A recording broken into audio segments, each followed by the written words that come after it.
Sentite anche voi che i nostri vecchi modelli sono al capolinea e che continuare così è un rischio che non possiamo più correre? Proprio da qui, dal Conference Center dell'Università di Trieste a Gorizia, nasce il desiderio di trovare una nuova rotta. In questo video seguiremo le idee dell'imprenditore visionario Andrea Illy e dell'artista di fama mondiale Michelangelo Pistoletto, moderati da Paolo Naldini. E per iniziare il nostro viaggio sarà proprio Naldini a spiegarci perché i modelli del passato non bastano più. Il Novecento si è caratterizzato, evitando una storia un po' più antica, per una dialettica molto accesa, una lotta che è stata definita lotta di classe, che nell'impresa, all'interno dell'impresa, ma anche nei parlamenti era estremamente chiara, perché c'era la classe dei lavoratori e c'era la classe del capitale, dei padroni, no? Che cosa possedevano il capitale e le imprese. Nel Parlamento questo era molto chiaro, c'era, no? Soprattutto in Inghilterra, no? C'era il Labour, che appunto sono il partito dei lavoratori, e i Tories, che sono i conservatori, no? Ma tutto questo si è sostenuto da una strepitosa ondata, che era l'ondata del progresso, che ha fatto sì che in questa continua dialettica, che poi andrebbe approfondita naturalmente, scusate, anzi la brevità della visione, però era sostenuto da questo avanzare delle sorti magnifiche, progressive, avrebbe detto qualcuno, che effettivamente consegnava alle generazioni successive una maggiore prosperità di quelle precedenti. A sua volta questo progresso si era basato sul paradigma della sostenibilità infinita delle risorse, nel bene e nel male, nella disponibilità meglio, appunto, grazie Enrico Gregge, risorse che si pensava appunto fossero infinitamente disponibili, o si faceva finta di pensarli, si illudeva che lo fossero, e si andavano anche a prendere a casa degli altri quando magari non se ne avevano più abbastanza sotto casa. Tutto questo è cambiato. Il mondo è diviso tra natura e artificio e questo ci mette a rischio. Ma non sentiamo il bisogno di un'arte che vada oltre la bellezza per creare un mondo più equilibrato e pieno di significato? Questa visione prende forma in un simbolo potente che unisce invece di separare. Michelangelo Pistoletto ci mostrerà ora la formula per una nuova creazione. È spaventoso dall'altra. Allora siamo in un momento di indecisione assoluta, però adesso questa indecisione si deve trasformare in una decisione che non è però assolutista, è la relazione. 1 e 1 fa 3, e 1 e 1 fa 3 non è matematica, perché se ci fermiamo con i tre numeri lì potremmo anche dire A, B, a C, ma la gente non lo capisce. Perché invece si dice 1 e 1, vuol dire io e te siamo 2 e 1, ma questi 2 e 1 non stanno lì fermi così.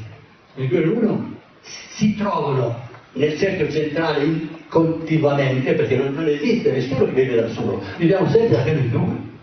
E si trova lì in mezzo a dover prendere delle decisioni nel cerchio centrale. Quindi 1 e 1 fa 3. E il 3 vuol dire che è il terzo elemento, che nasce, che non c'era, nasce dall'incontro della dualità.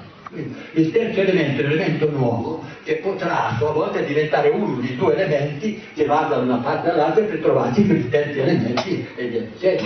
Quindi la creazione diventa condivisione e capacità proprio pratica di operare in tutti i campi. E quindi si riparte dall'alto. Non si riparte dall'alto, si parte, perché non siamo mai partiti. Noi siamo un'azienda molto impegnata, siamo una benefit corporation, quindi sono quelle aziende che per legge hanno uno scopo al di là di quello economico, statutario, di cui devono rendere conto, per di più certificata B Corp, e lavoriamo in un settore che è molto delicato sotto il profilo dell'impatto sociale e ambientale. Stiamo parlando di agricoltura tropicale, stiamo parlando di 12 milioni e mezzo di microagricoltori, metà dei quali lavorano al di sotto della soglia della povertà, e stiamo parlando di un settore che è entrato, ahimè, in un circolo vizioso in cui la capacità produttiva è ulteriormente ostacolata dall'impatto del clima. Quindi, al di là del obiettivo di cercare di tutelare, assicurare la sopravvivenza della mia impresa nel lungo termine, abbiamo come famiglia, e questa è una vocazione che nasce da mio nonno, che non ho mai avuto l'onore di conoscere, ma poi è stata fortemente coltivata da mio padre, che mi ha dato tantissimi insegnamenti, quello di cercare di contribuire a costruire un mondo migliore per quanto si può a partire dal proprio lavoro. Quindi siamo molto impegnati anche con il governo italiano, con le Nazioni Unite, a cercare di portare quella sostenibilità che non c'è nei paesi produttori. In una parola, le aziende possono essere solamente due cose: o sono saprofitti, che quindi traggono vantaggio della società e dell'ambiente, o sono benefattrici, non ci sono vie di mezzo.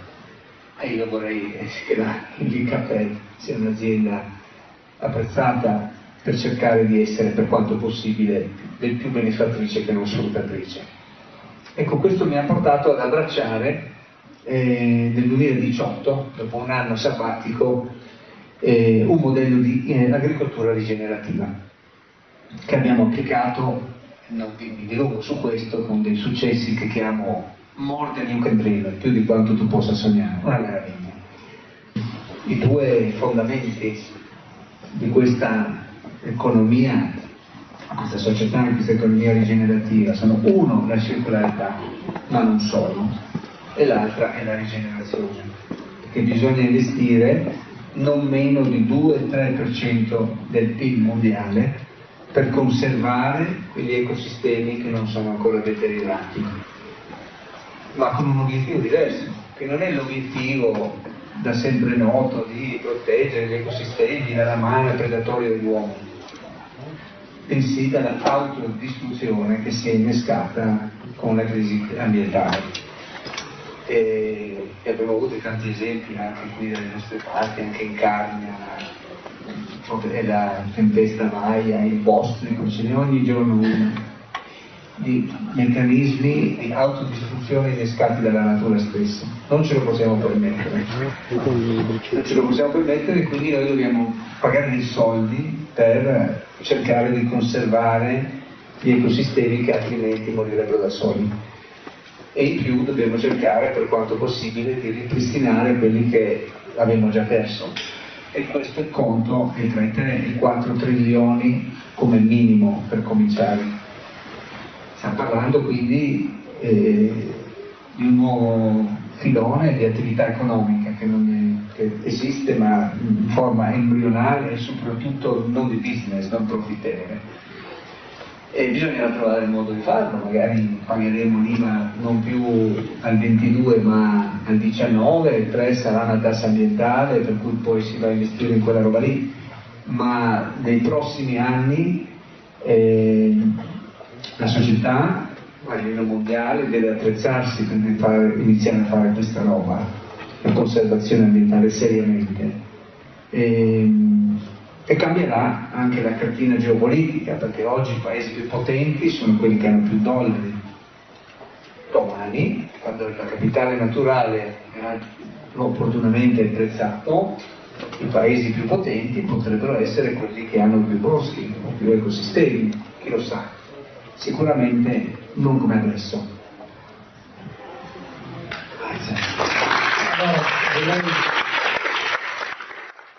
Ci sentiamo spesso impotenti di fronte a decisioni prese dall'alto, eppure ci sentiamo più forti e connessi quando insieme realizziamo qualcosa di concreto per la nostra comunità.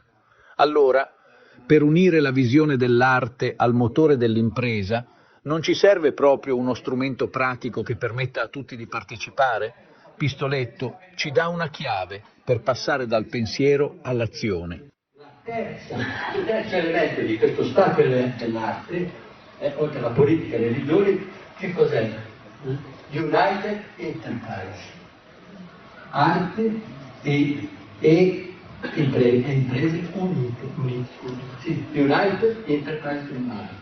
Quindi le imprese sono fondamentali perché sono la vita produttiva, si lavora e si mangia. E quindi dobbiamo avere una politica dello Stato che prende le imprese come i protagonisti del cambiamento. E poi ne abbiamo ancora un'altra legge, che è quella dello sport. Al Palazzo Reale di Milano, anche preventiva, con la colomba di Picasso che non porta nella Moscella ma porta la formula della creazione, porta il terzo paradiso. Ecco, questa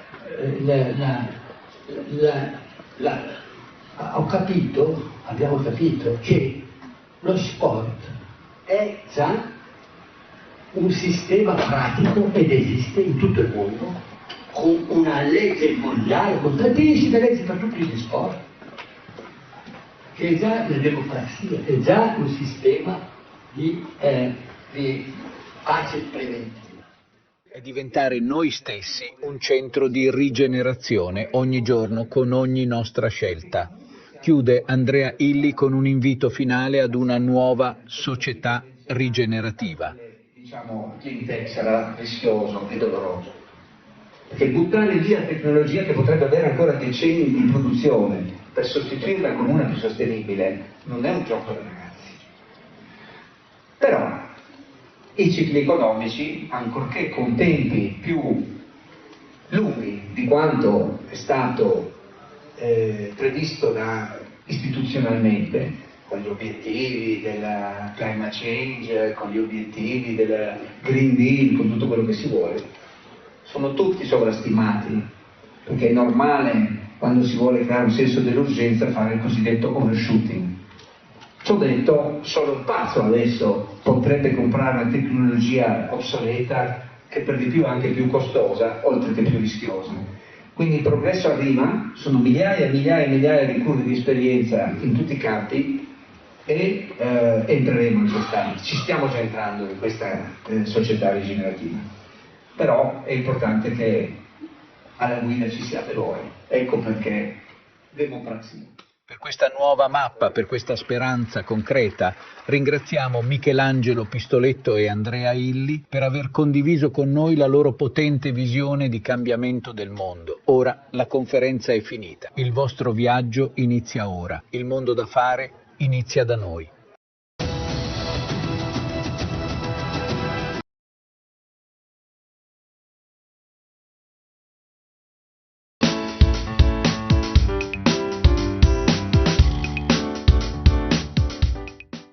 Ieri,